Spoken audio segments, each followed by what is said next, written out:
You know what's crazy? Most people spend $40, $50, sometimes over $100 a year on fertilizer.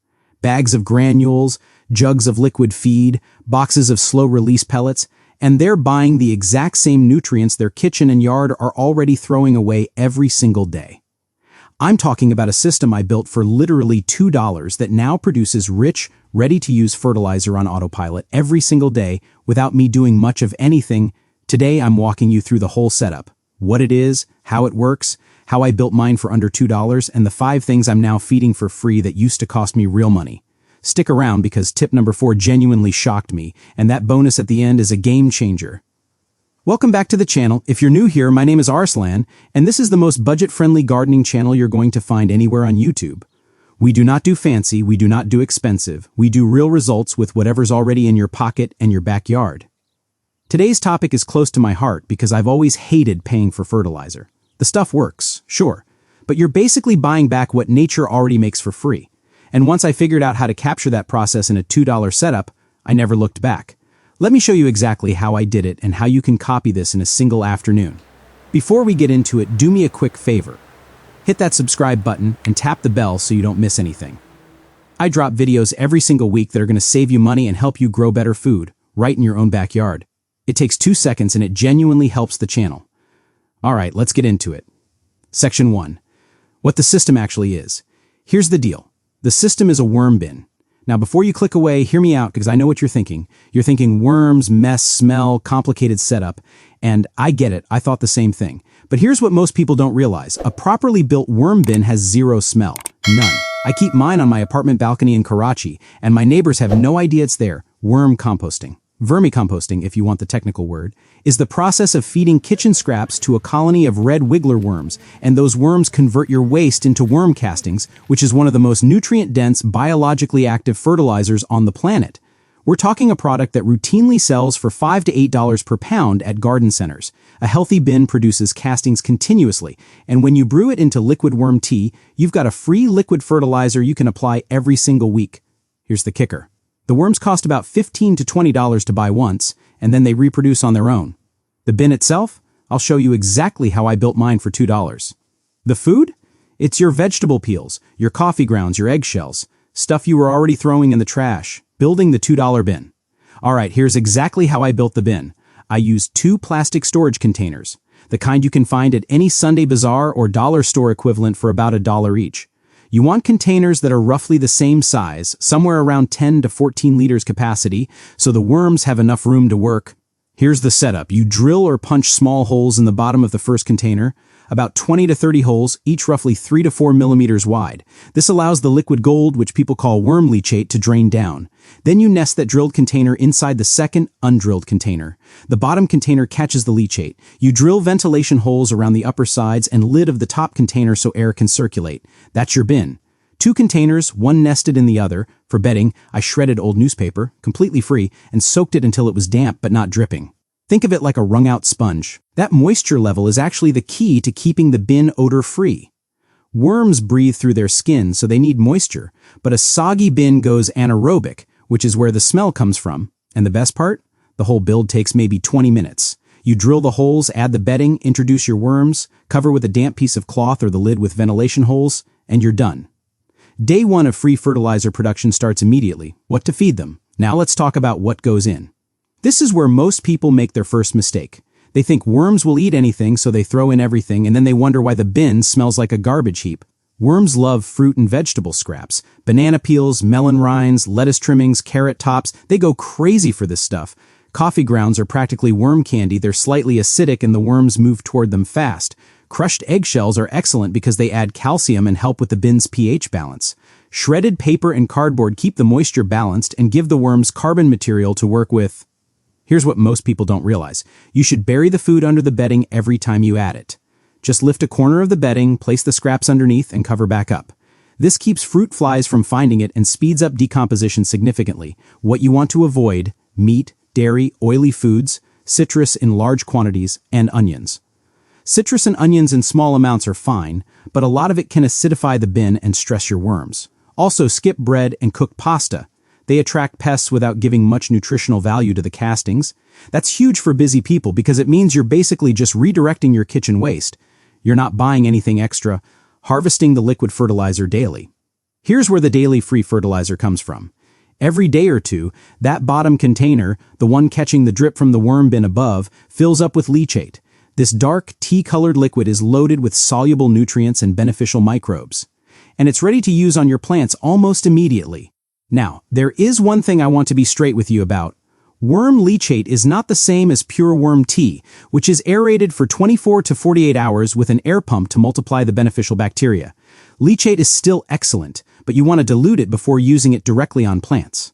I do a 1-to-10 ratio, 1 part leachate, 10 parts water, and I use it every time I water my tomatoes, peppers, and herbs. At $5 to $7 per pound for comparable organic liquid fertilizer at the store, even a small bin that produces half a liter of leachate per week is saving you $15 to $20 a month easily. Here's the kicker.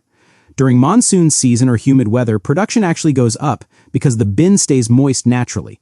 My bin was producing leachate almost every single day during July and August last year without me doing a single thing extra. You plant this system once and it produces for years, technically indefinitely, as long as the worms are happy and fed. Hey, quick pause here. If you're getting value from this, smash that like button. It seriously helps more people find this video. And drop a comment below telling me, do you already have a worm bin or is this something you're thinking about starting?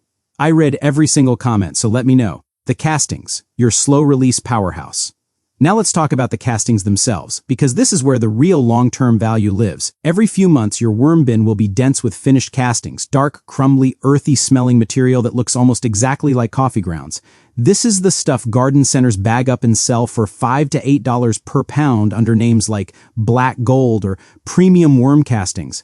A well-managed bin with 500 to 1,000 worms, which is what you'll have within 3 to 6 months of starting, because red wigglers double their population roughly every 90 days, can produce half a pound to a full pound of castings per week.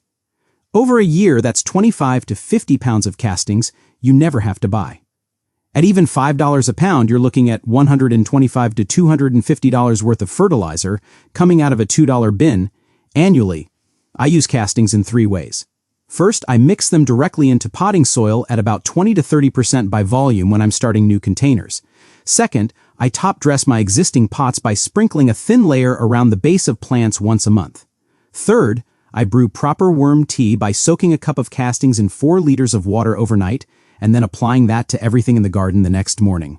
Bonus tip, add a small handful of castings to the planting hole when you transplant seedlings. The survival rate and early growth speed are noticeably better.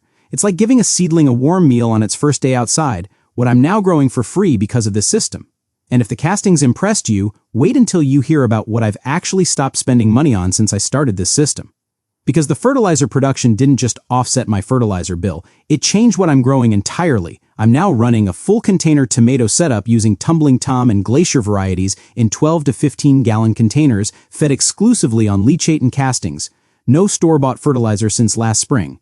Each plant gives me 15 to 25 fruits per flush, and I get 2 to 3 flushes per season in Karachi's climate. My Genovese basil, which I had been babying with expensive organic liquid feed at 600 rupees per bottle, now gets weekly leachate watering.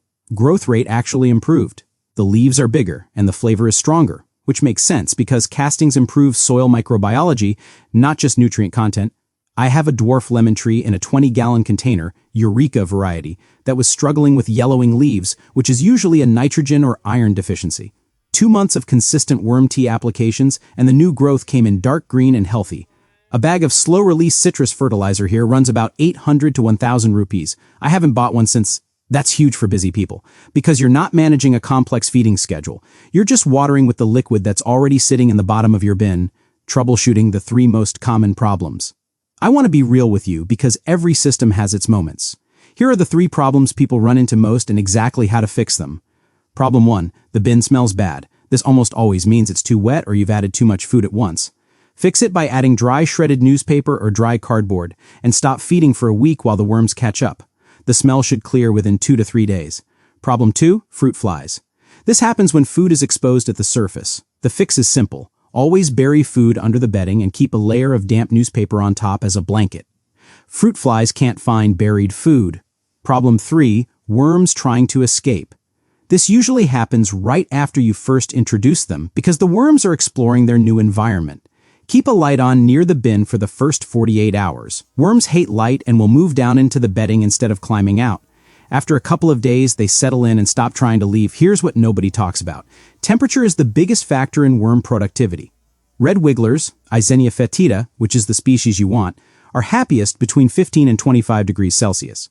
In Karachi's summer heat, keep the bin in a shaded, ventilated spot and add frozen vegetable scraps occasionally to cool it down. Scaling up without spending more once.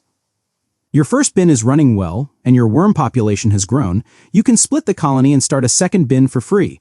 You literally just divide the worms and bedding in half, set up a second container the same way, and now you have double the production with zero additional cost. Here's the deal on scaling. A 2-bin system producing roughly 1 liter of leachate per week and 1 pound of castings per month is enough to fertilize a serious container garden of 15 to 25 plants without buying anything external. For context, 25% container plants, tomatoes, peppers, herbs, greens, can produce enough food to meaningfully reduce a family's grocery bill. At $5 to $7 per pound for the castings equivalent alone, a 2-bin system is producing $50 to $70 worth of fertilizer every single month. The initial investment was $2 and a bag of red wigglers that paid itself back within the first 30 days. Bonus tip, partner with a neighbor who cooks a lot. You take their vegetable scraps, they get a share of the castings every month. It's like a neighborhood composting co-op, and it means your worms always have plenty to eat even when your own kitchen doesn't produce much waste. The one thing that makes this system bulletproof. Here's what most people don't realize when they first start a worm bin. The system is more forgiving than it looks. I've gone 2 weeks without feeding mine during a busy stretch. The worms slowed down, but they were fine. I've accidentally overwatered it during heavy rains. Fixed it with cardboard in 20 minutes. Red wigglers are genuinely resilient animals. They've been doing this for millions of years without any help from us. Your job is basically just to not actively harm them. Avoid extreme heat. Avoid meat and dairy, keep the moisture right, and they will handle the rest on their own. The reason this system works as a long-term solution, not just a fun experiment, is that it aligns with something your kitchen is already doing every day, generating food waste. You're not adding a new habit, you're redirecting an existing one. The bin sits there, the worms work, and every morning you've got free fertilizer waiting for you. You plant this system once and it feeds your garden for years. I've had my original colony running for over 14 months now, and the productivity has only increased as the population has grown. So there you have it, a complete daily fertilizer production system that cost me $2 to build and now saves me over $100 a year in fertilizer alone, while feeding tomatoes, citrus, basil, peppers, and greens without buying a single bag of plant food. The system is simple. The worms do the work, and the results are real. Now I want to hear from you. Are you going to build one of these this weekend, or do you already have a worm bin running? Drop it in the comments. I genuinely read every single one and I love hearing what you're growing. If you haven't subscribed yet,